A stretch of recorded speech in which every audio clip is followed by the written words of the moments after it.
to me, when I first started getting really involved in this, I suddenly became aware of a whole lot of freedom, because the challenge is, you know, publication-wise, whatever niche that might be, of distribution, of getting stuff overseas, of all the inherent costs of that are so massive and actually quite inhibiting.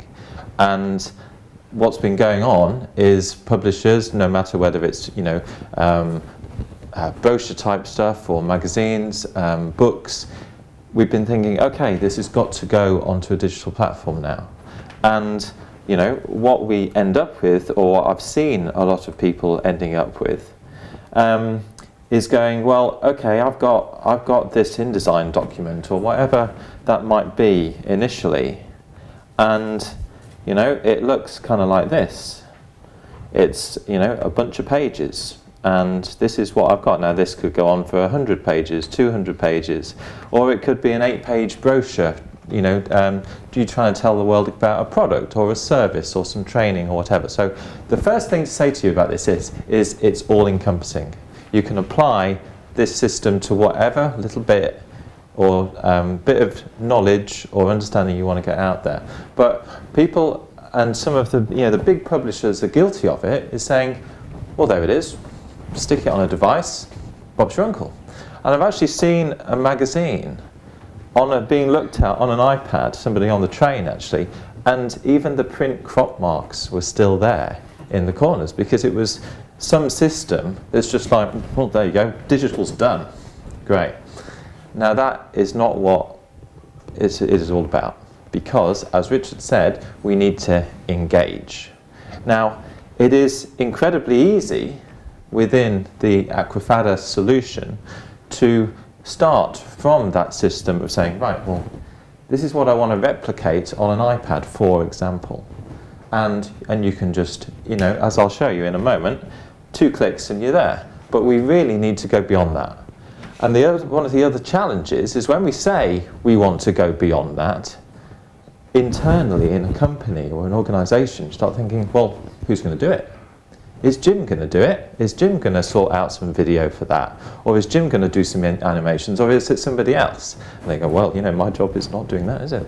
And so on and so forth. And these kind of things can kind of helter-skelter, rather. And they become big problems. They get faster and faster. And then it's like, we can't do this. Now, what we begin with in an Aquafadas solution is we are in our normal environment. So if you have a print publication, you're still there. You're in InDesign. And what I'm going to show you is going to be InDesign based, because as you can see up in the menu item here, just right at the top of the screen on this screen, you've got a new menu, because Aquafadas is simply a plugin to InDesign. Something you download, you install, and it gives you this. A 2-paned window, and you can, you know, bear in mind that when you connect to a big screen like this, the kind of real estate all comes down. So in your normal working environment, like I would normally work on a big screen, it's just a little window to one side and you can manage it. But this is what it gives you, and you build projects. And it has 2 panes, a project manager, and it has an interactivity pane. Now we're not presently doing anything on it, and you see that loads up, and what you have to do is select a frame to apply things to. So all of our workings is the same, like, you know, when I first learned Quark Express many, many years ago. It's like, well, first thing I was told, everything's a box. You make boxes do things. You put things in boxes. It's the same with actually developing enriched content in the Aquafadas framework. So that is the plugin living there in InDesign for you. There are a few other things you need to have going on to make this whole system work. And one of these things is this. On a Mac platform, you can have this thing called iOS Simulator. Now, what it is you're running an iPad on your computer. And this is your test bed. Now, what we actually have here is I'm looking at what's referred to as my kiosk. Now, Richard's already mentioned about one of the ways you can build a digital publishing platform is to build your little shop, your store, whatever. This is a test area. So again, it's just a download, and it's an area within which you can see what you build actually happening. Now you can have it on your Mac like this, or you can have it actually on a device. So I can have my iPad and I can build something. I'm not having to go anywhere near anything public or live, and I can just get that out to my iPad and through the My Kiosk test area, see it and turn it around, see exactly how it behaves. So you have this very safe area. Now this is just, iOS Simulator is just something that you download as part of the Xcode. Now Xcode is this. Now it's simply a part of it. You need an Apple developer account to download it, and iOS Simulator is actually part of that package. And there are some things you have to be thinking about, like the fact that you need to keep up on your versions. So if you update your Mac operating system, you've got to update Xcode, you've got to update your My Kiosk test area, because these things all communicate. So just to pick up on that, Johnny used to be interjecting. Yeah, no, it's fine. All the way through his presentations. You get that from the Mac App Store if you're on the Apple side. So, and the basic level of developer account is free. So, hopefully all very accessible. But you see, I've just flipped it back to, this is emulating your home screen, and you can see that this is the My Kiosk, and I've called it JB Testing 2. It is my test area. I can do whatever I like within the boundaries of my computer and within the boundaries of my wireless network as well. Because if you go into the kiosk, you see up here this little cog, and now I'm currently on the wireless network in here, and so this is the IP address of my iOS simulator. If I pull out an iPad now with the My Kiosk test bed area on there as well and connect to the same wireless network, that'll have the same address but with a different last two digits. Now what that means, as we'll see in a minute, is I can literally build stuff, send it off and look at it. And that is to me, one of the great beauties of the Aquafadas system, because you're actually seeing it in the real world of iOS. And so... And that comes back to that, I said about our process of trying to make it right for the device you're on. If you, as opposed to just doing it on a website, can actually do it on a live device and move things. Johnny's showing this so you can see it easily at the same time. You can simulate it. You can actually be doing this. And I've put the Kiosk app on here. On any device, basically, you can put this on. It's a great way of software doing it. You don't have to be on the same Wi-Fi network. You can just plug it in and feed it. Yeah, absolutely. Yeah. But the good thing about this is it gives you this environment, if you're in a collaborative environment, for designers to contribute to a publication and send that over to people to be remote-proof as well. So you can use the same scenario. Because that's one of the, it's great having this kind of white piece of paper saying, right, now we're going to build some apps, or whatever your scenario is, but then actually that's quite a scary thing. And I've seen that in practice at publishers. They actually start walking away from it because it's like, well, how do we know it's going to work? How do we test it? How do we do this? How do we that? And so all of these areas are part of what you need to know about. Notice also I've got Photoshop up live. So it's running. I'm not going to touch it. I don't need it. But when the Aquafadas plugin builds the product that you actually see, there is a whole load of scripts running, which Photoshop is a part of. And so you need Photoshop running, you're running InDesign. Other things that you'd really want going, if I just hold that up, you see I've got text edit on a Mac, mainly because it's rather nice to have access to all your bits and pieces that you're going to use, like you might pre-gather all the bits of URLs or addresses or text and so on. And then if I bring up my Safari, and you've probably already noted that the article I'm initially dealing with is about photography. Now, I've just gone and thought, well, I might want to link to a couple of websites, so on and so forth. So there's not an awful lot that you need, but it's the basic design toolkit, if you like, that any scenario would have. But what you do need, before I press on, is to think.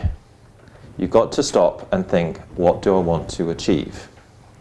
Because it's very easy today to go, okay, yeah, right, we'll have this, and maybe I've got some video and we'll add some stuff on, okay, la la la la. And you go down the line, you build it, and you think, wow, this is great. And then you start showing it people, and somebody says, oh, well, it would have been great, actually, if we could have done this. Oh, can we do this? Oh, and we got that. And suddenly, within organisation, because there is a kind of freedom of thought, if you like, with the digital platform, it starts snowballing. And then the poor guy at the start who's actually thinking, well, I've done my work, it's back to square one again. So think in terms of content. And I'll show you just how easy it is to think in terms of visual content in this scenario, but also think of quality. Because now we're saying, right, well, say, just for example's sake, a magazine, it's an entity, it's, you open it, you move through pages, something catches your eye. Not many of us actually move through a magazine page to page, do they? Many of us start at the back. Many of us go, I want to read that. Oh, I'm not much interested in that, but I might come back there. It's a similar mindset. In other words, it's deep. It's not, you're not thinking 2D, you're thinking about, somebody goes, oh, this article's about this camera. I was wondering about that, and they start reading it. And then as soon as they've read the first para, they're actually thinking, oh, well, they're already thinking, how much is that? Tap, off to a website. You can build in all this movement, and that doesn't cost the earth in terms of thinking, well, we've got to create this, we've got to create that. It's thinking about where all these crossovers. So try and think that way first, because I have been aware of some big magazines that have gone this way, and then they've actually thought, well, if we'd only planned better at the start, then we'd actually have hurried up the whole process. And then think about advertising. Richard said some stuff about analytics. At every point, as you'll see when we start enriching something, you can give it a code. That code means you can know how many people looked at that, how many people tapped on that, how many people went out to that website, how many people did this, how many people even got there. Everything can have its own ID. And so I think we better actually get into doing something. Now this, I will be endlessly moving panels around, I'm afraid, but this is your start point, the project, and it's very, very straightforward. And at the first instance, I'm going to say, right, I want to create something. It's going to be new, and I'm just going to call this Flat Magazine, because I can just take something in what's referred to as the AVE PDF format, which is the kind of quickest hit to getting something in existence. But I'm actually going to import an existing InDesign document, that one that we actually looked at. So I'm just going to grab it, and you can see within this I've just got one option, import ID file. Now within the AVE PDF scenario, it respects spreads. So what I go and say, well, there's that original 8-page that I just referenced before, forget all my colour warnings, and you can see that within a second it builds it in. Now what is obviously in my document, if I just remind us again. So my document is obviously made up of spreads, it's 8 pages long. In my project manager, it's now decided, well, obviously it's got 8 pages, but they are all separate identities. So this is an existing document, it could be anything. And now it's split it up just in terms of references. And each bit has a reference. Now, all we have to do to create the flat version and not interactive in any way is just simply now press generate project. And what that would give us is this first version that I showed, and if I just pop that round, and it's literally, there's nothing to it. You can zoom in, you can zoom out, you move around, but there's no interactivity. Now that has limited value in the long term. When digital magazines first became the norm, that was enough. And publishers went, whoa, well, we can do that, so that'll do. We don't have to think about it anymore. And then some of them went the other way and said, well, actually, we need loads on this. And they went bananas. And there was magazines with so much navigation and so much demands on the reader that, you know, I think people kind of went, well, I'm not really bothered with that, because you couldn't find your way round. And that's another very important point. How does the reader find their way round a digital edition? Do they know? Is it obvious? Is it obvious where the text goes next? Is it obvious how you get here, how you get there? And so this is where you need to think in a certain way, but also you use the options that we have within the Aquafadas solution to actually help your way around. And so now we'll just have a look at building something a little bit better. And so this is kind of now going to be stage 2.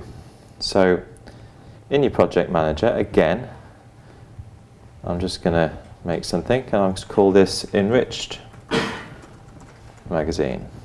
And it's AV PDF again, because it's the reason that it's called AV PDF is because of this notion of respecting spreads and building those together. AV Mag, which is totally custom, totally from the ground up, from within InDesign, and I'll show you that shortly. That is you're building for a tablet screen. And so it's page to page, and obviously scroll down, swipe across, that structure, which is different. That's AV Mag. AV PDF respects what is already in existence. And so if I hit OK there, and again, I'm going to build in my pre-existing file, but now I'm going to start doing a few things to it. So, what do we do? So, everything in InDesign is obviously frame-based. Now, I don't really need my project manager now. What I really need is my interactivity manager. And you see, it's telling me, select something. Select a frame, and I'll do something with it. Now, first off, one of the simplest things I could do is make a link from that stand first. So that whole stand first frame, you see now I'm on a frame, I've got all these different options. These are all as absolute standard. There's lots of bolt-ons you can make, but we're going to just do some really simple stuff first. This is one of the coolest bits for me, is this panel you're just looking at there. It makes it so easy to actually start. And I've used and provided lots of different solutions in the past that are very much, you really need to be a coder. This is so simple. So we've been selected on that frame that's just edging in there behind, and we want to create something. We want to turn that whole stand first into a button. So we create, and we're going to tell the reader, and I think go to a website. Now, I already had a couple of websites ready, didn't I? So the one I wanted was the 5D Mark III. Grab that URL, back into InDesign, and you can give it an identifier if you want, because then you can track how many people go through. You tap in or copy in the URL, and that is it. You don't even have to press save, because all of that activity is just hit now to that frame. So if I just jolly that out of the way, come on, there we go.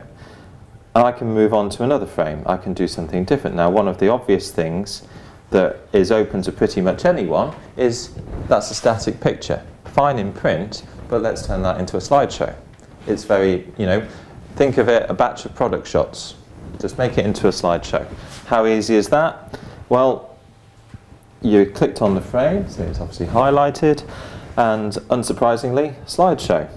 Now you can make complicated ones, but bear in mind that obviously if you're going to make ones with thumbnails on it, they take up more space. So that would get added on. So you'd want to make an adjustment before you started it to give the size, and obviously bear in mind your margins and everything. But a simple slideshow, press the create button, and all we need is some content.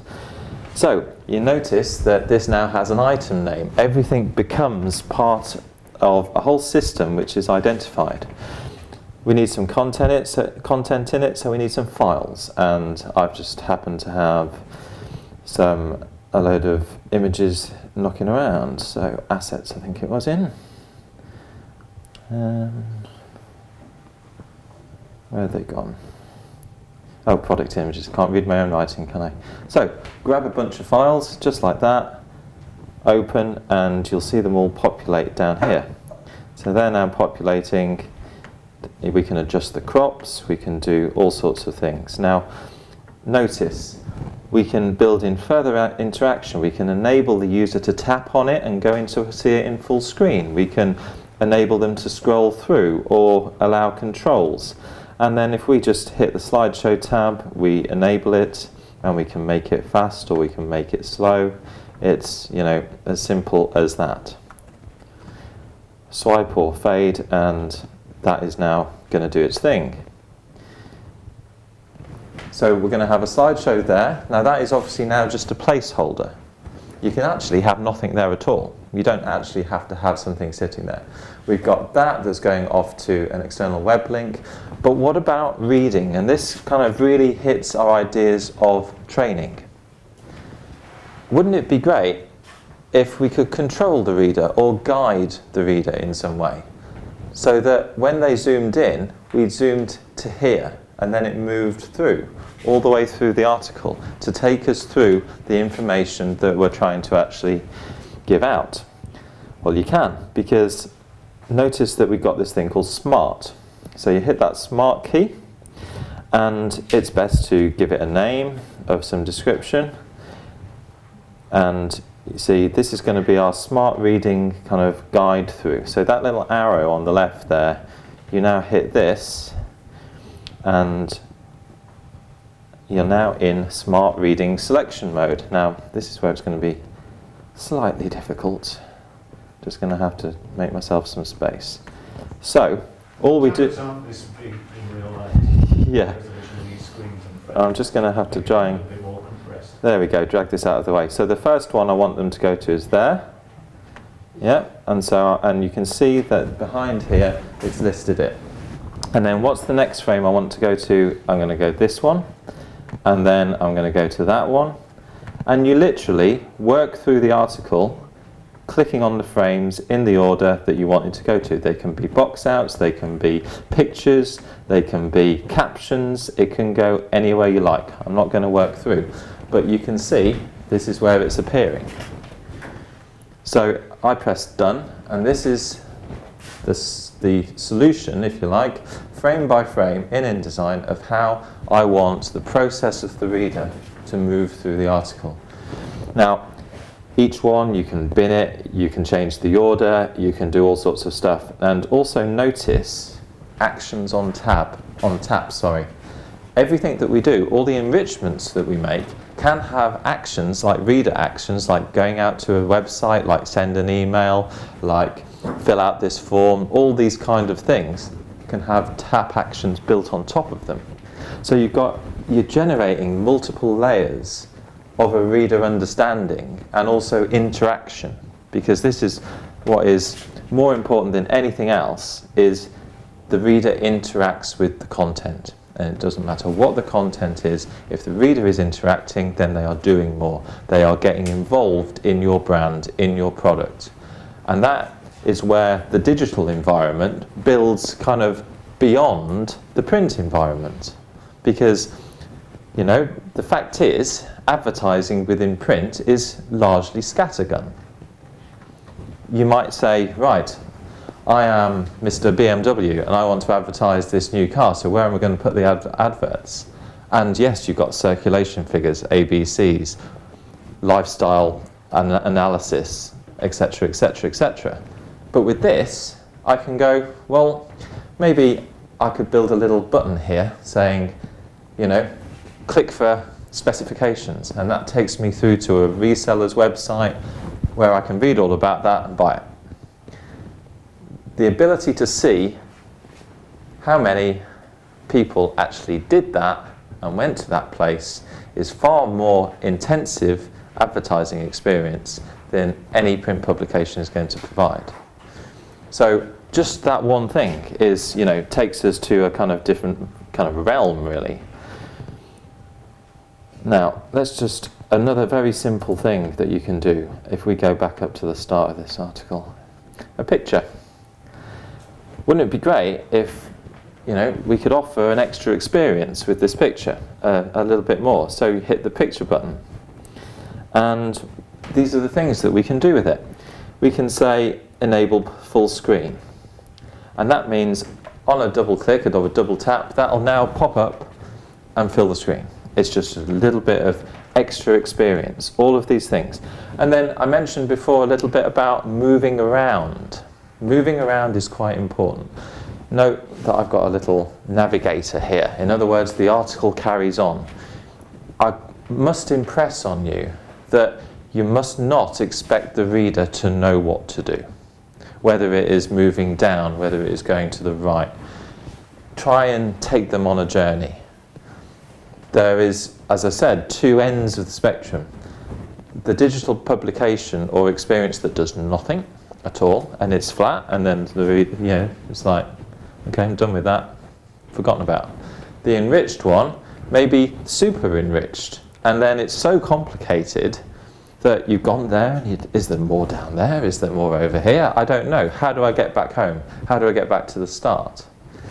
So think carefully about navigation. To turn this item into a navigation thing, very, very simple again.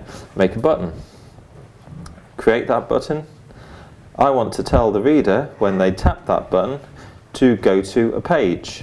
And that page could be the previous page or the next page. For that I could set it to the next, or I could set it to jump. I could set it to go to a certain place. In this instance I might set it to go to next. All of these things, very, very simple enrichments to the experience. None of these things are beyond the same team of people who put together the existing publication or your existing communication. I'm not saying you need someone to come in and know how to code or know how to shoot video or know how to do special things. It's literally thinking in a, well, lateral way, but in a 3D way, in a through way rather than a flat manner. And you can very, very straightforwardly build up this experience. So, you know, one of the things that I would want to mention is hyperlinks. We saw how I just made that stand first into a button that took us straight through, but what about inline text? And it's the one area that you actually use InDesign's own functionality to do that side of it. So if I go down here, I've got this bit about a different camera here, so I'm going to highlight that text, and you see in InDesign there is the hyperlinks panel, and so I want to actually turn inline text, so not a box sitting behind, not a group, but actual just a text element. I want to take that as make that into a link. So all you've got to do, it's very predictable, is get hold of the right page and use that hyperlinks box there, and there you go. Now that has actually restyled it, and I really don't like that, so you can just edit that hyperlink, and you can change the style of it to none or build your own style and so on and so forth. So you can build that up, but it's worth pointing out that inline text is actually handled from within the InDesign framework, and it's not an Aquafadas plugin element. So I've done, well, quite a few things there already. I've created a little slideshow, I've done some links. Note also that one of the powers of this is when you go to a website from within a digital publication, one of the things is you may actually want to keep that person, that reader, within your publication. Or you might not mind, and if they're on an iPad, you might be happy for that link to be as part of Safari, and so you go out in an external application. And you have those choices simply within the setup in the interactivity pane. You can have that flexibility. You can do it this way, you can do it that way. When you have slideshows or pop-ups, you can have different forms of overlays, all of that stuff. It's extremely powerful. So let's just go back to my simulation mode, and I'm going to read another one. I wonder if I can manage to make it to be a bit bigger for you. Is that fitting on it? It's just about there. So now this has got some extra stuff in it. and you can see that I've got a little slideshow running of the products. If I go up here and click, then within the reading of the magazine, that's given me a pop-up, which isn't loading very well, that's just Wi-Fi, but that's a pop-up of that site. But it's within the application of the digital edition. So when I press close, I'm straight back. Now, another way would have been to go out to Safari, and then the reader has got to come back. So in many occasions, you want to actually keep the reader involved, keep them with you. That picture I did, if I just double tap that, it comes in, it zooms up, double tap it back again. Everything is going on all together, all at the same time. Remember I had that one? And you see external link. Am I happy with that? Am I all right for that to go out?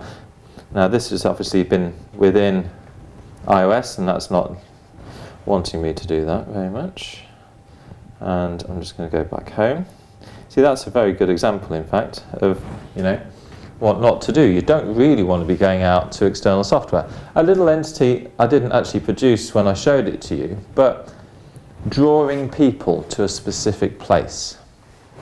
How can you do it?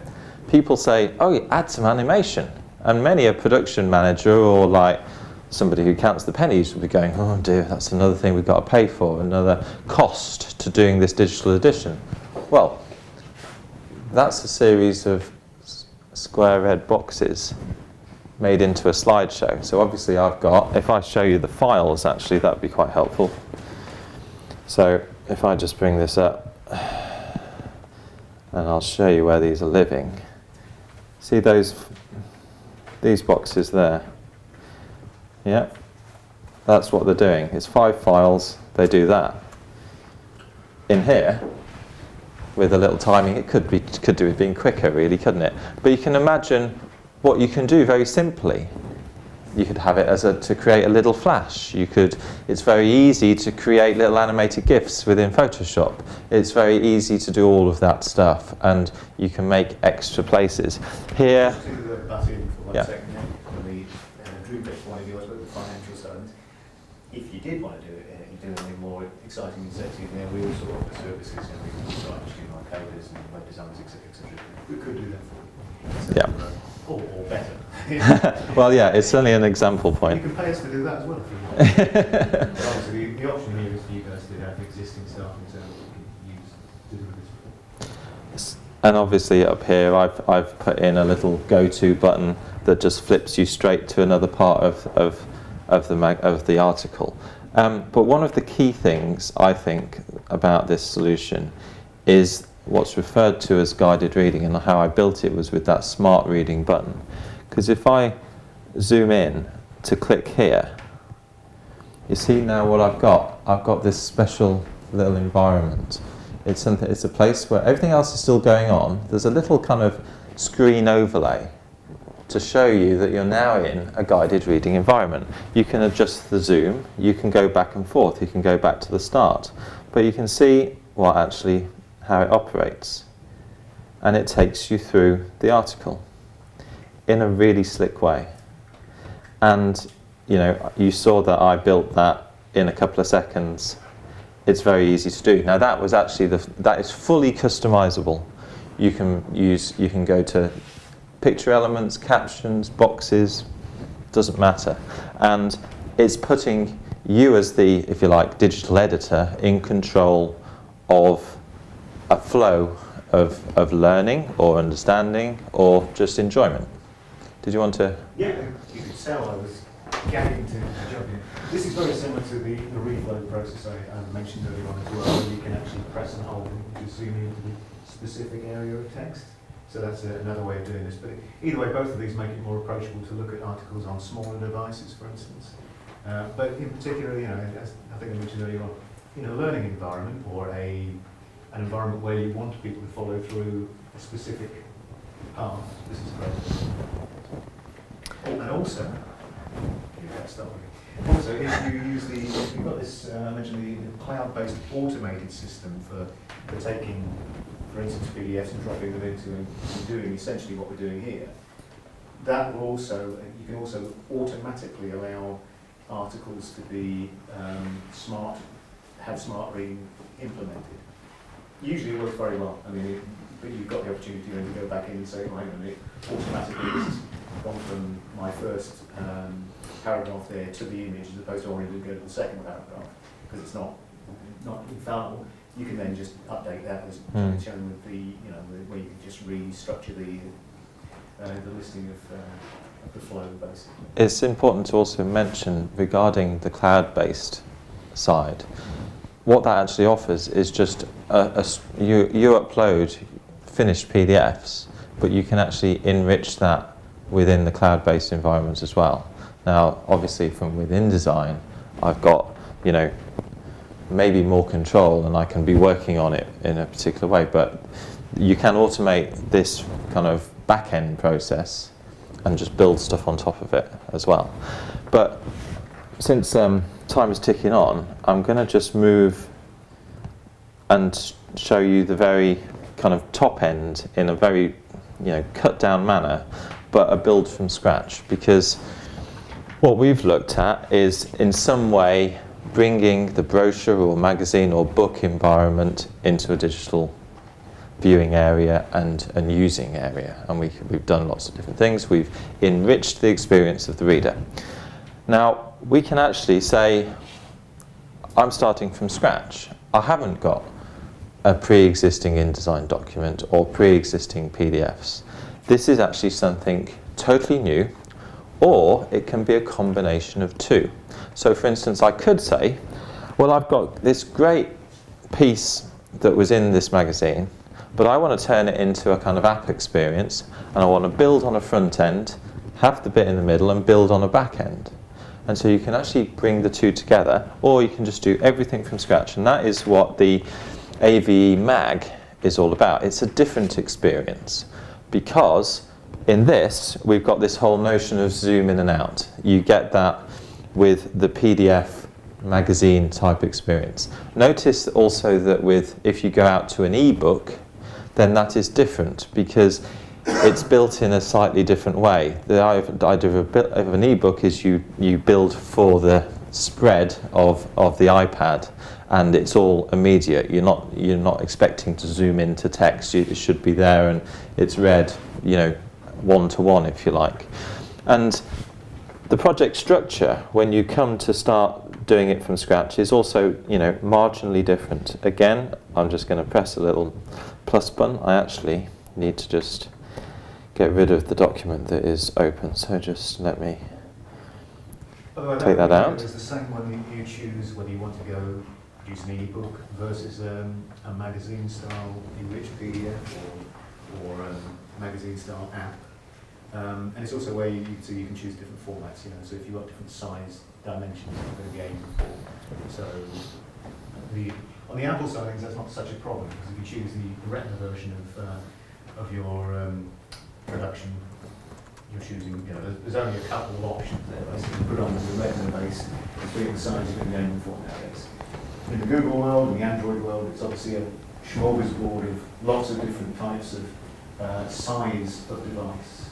So therefore, the best advice is to try and check out what is going to be most appropriate for your intended consumers. Is it going to be a Nexus device? Is it, what device is it going to be? And therefore aim for that as a target device.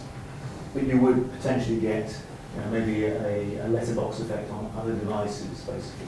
You're not necessarily going to have the opportunity to design for everything. Alternatively, you go into the full HTML-based coding, so outside of the remit of this, but something will teach you or do for you, then effectively you then got the opportunity to adjust elements to suit those. The main big issue with building from scratch is a completely customized app build is this orientation.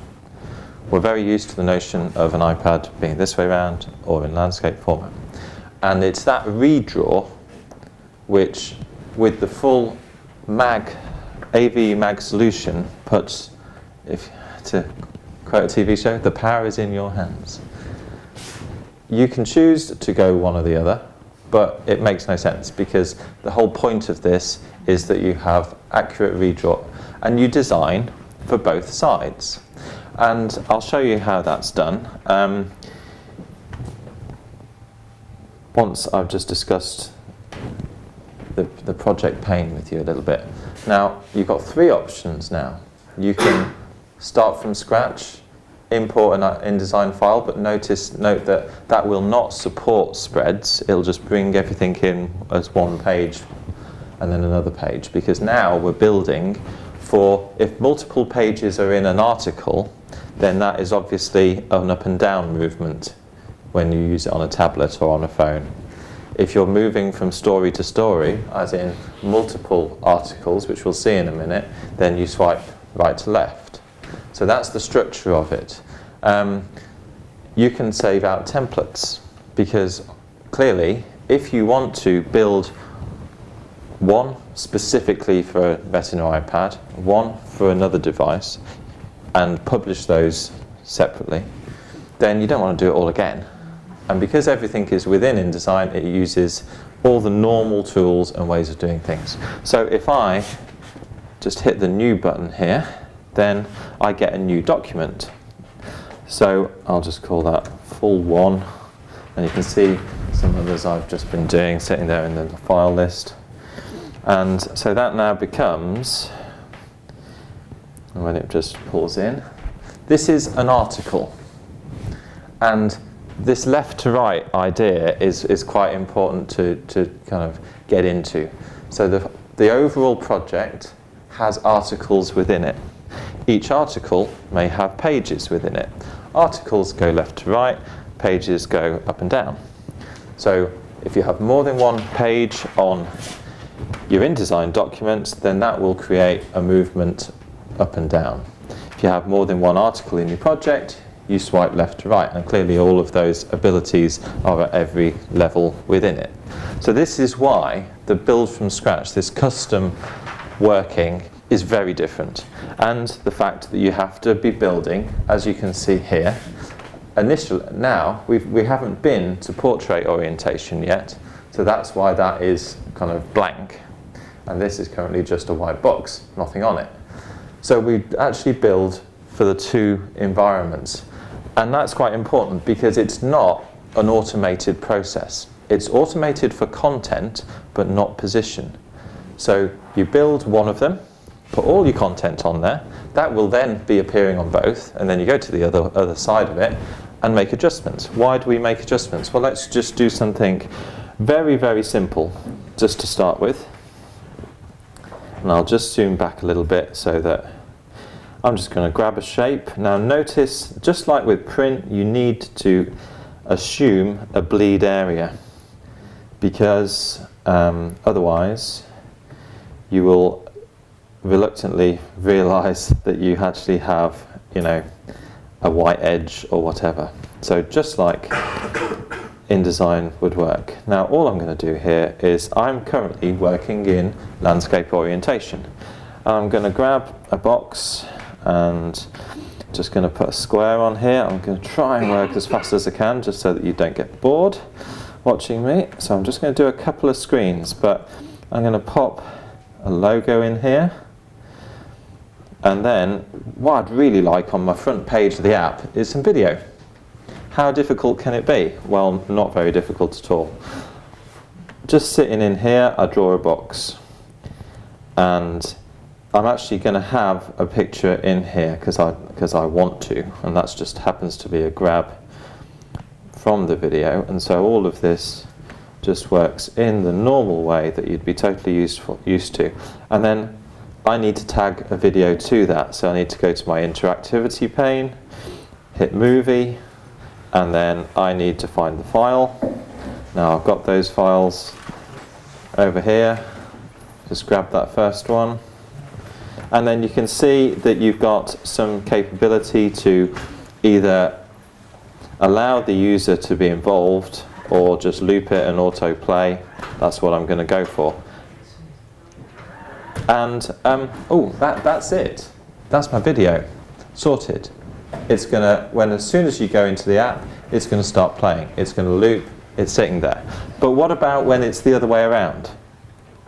So I've done that design, and you see in the interactivity pane, orientation. You just flip between the two. So now I'll go to portrait, And you can see, and this is a really good example, all my content's there, but it's in the wrong place. So I'm just going to adjust this. And the reason you want to do it is because designs that look right in landscape don't look right in portrait. This one, I might want to have that sitting further up. Just for this orientation, I might want another item. I might want a bit of text that only appears when it's that way round, or something, you know, you can do all of these kind of functionalities. So that's one page done. And then if that's my cover, and all you actually have to do is, as soon as you actually save your InDesign document, you'll see these panels start to actually lift up. So I've saved now in the portrait orientation. If I now flip it over and go to landscape, so it switched the orientation, but I haven't actually saved the document in that orientation. If I now do, then it'll update this preview. Because it's like having two InDesign documents within one. You've only got one file, and just to kind of prove that, and I'm not kidding you, so I've just got this one InDesign file at the moment, but you have those two things, landscape and portrait, running concurrently. What's neat about this is it's not relying on any kind of reference points to redraw from, which often go wrong. It's not relying on, well, if you like, a code level automatic understanding of what you meant to do. It's actually saying, yeah, what do you want? Do it. So if I then want to have my next page, so my right to left, I just press new again. Untitled 2, so I'll call that full 2. And so now it comes up, and it just takes a moment, and you can see now it's just populating. I've got to actually get to that. So here it is. So that now I'm going to be creating another page right to left. I can, because I've got all my stuff already here, and it just tabs up the InDesign documents, then I can just copy and paste.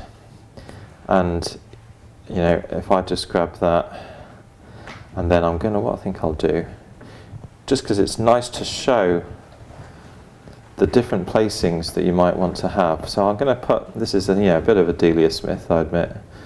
But you know, this is all, it's just based around some of the things that we do here at the companies associated with Dreamtek. So, you know, imagine you're almost creating a brochure, and we'll pop that in the middle like that. Now, if I now change orientation, it's going to look wrong, isn't it? It's going to look totally wrong when I do it. Bear with me on the old moving around. But when I switch, obviously this is not how I want it to be. It's not a particularly nice thing. It would be much better if I had that up the top, for instance. And this is how we go on. We continue in this vein. Different pages, different orientations, design exactly for you, actually, for what you want to achieve. And then finally, because I've only got a few minutes left before we push out and I show you kind of this running, I just want to make a little point about scrolling text, because it's so easy to actually control. I'm just going to have one more document, I think. So just going to build that in, save that, and all we're going to do is put some text on here. So nice text box. And on I said keep, you know, elements that you want to use nice and handy. It makes life so much easier. And I pop that in. Now, bear in mind, you are designing for immediate recognition, immediate reading. It's not to be, you know, for zooming in. So maybe I'm just not even going to make this look good. But here, we have an overflow box. So you've got over matter on the text box. That means that we will be able to scroll up the text. If you want all the text to show, just extend the box. So you'll have two different designs. So for example, in this same page, if I flip the orientation, like so, now we're looking at it in portrait, I've got all the real estate of the tablet I would like. And I can design it in a different way, and obviously there won't be scrolling text. It's as simple as that. Overflow matter, warning box, means the scrolling text. This is key to that whole designing, taking the time in this instance to do that design correctly for the two different orientations.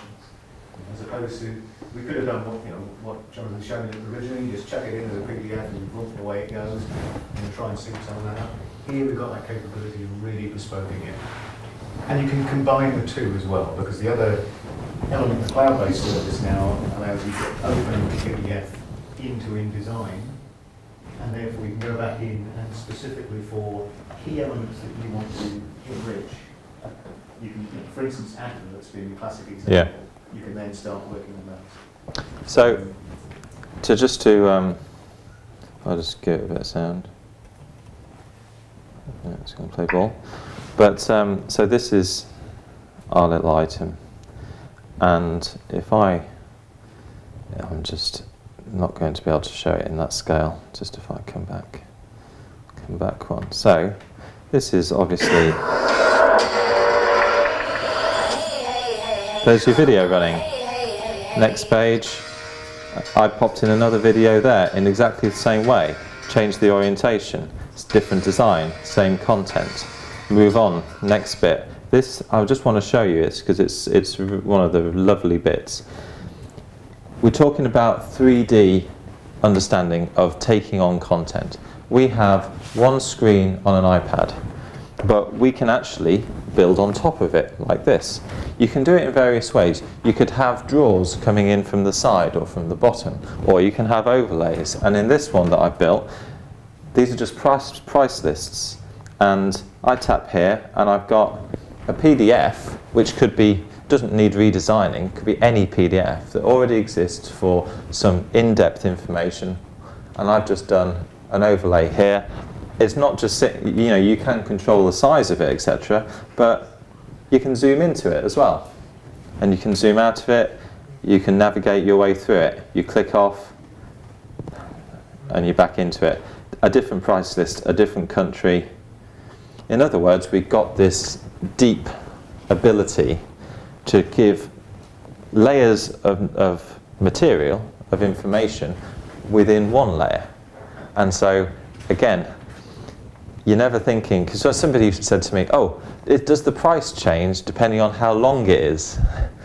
Well, that's, we're not thinking that way round, are we? We're thinking about how we can actually build that way, and that's why it's a different thing.